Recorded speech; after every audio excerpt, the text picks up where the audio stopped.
Every part of Teesside is now subject to the same set of local lockdown restrictions. Redcar and Cleveland, Stockton and Darlington have been placed into Tier 2 as part of the Prime Minister's plans to simplify new guidelines by placing all 5 councils in the Tees Valley area under the same regulations. What we've seen over the last 3 weeks is that the numbers in both areas have gone up by a factor of 10. From between 20 and 30 cases per 100,000 to between just under 200 to just under 300 cases per 100,000, which is a significant rise, a significant concern.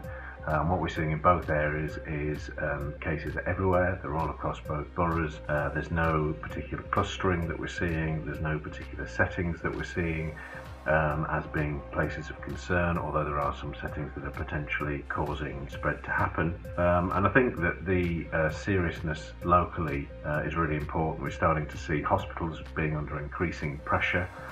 We've got inpatients with COVID-19. James Cook Hospital had to open a second inpatient ward just recently. We're seeing patients on critical care with COVID, and we're seeing patients needing to be ventilated because of their illness. The new restrictions mean that people cannot meet with those from another household in any indoor setting. But how will this affect the Tees Valley area? In terms of the restrictions, I know that they can be very confusing, and I know that they can cause difficulties when applied to real life and applied to family situations. And I think the critical point is we've all done so much to get to where we are now, and if we're going to avoid what we saw previously in March and April and May, when we were so badly affected in terms of illness and mortality from COVID, and we all have to work together to try to prevent the spread of this horrible virus and get back to some sort of normality.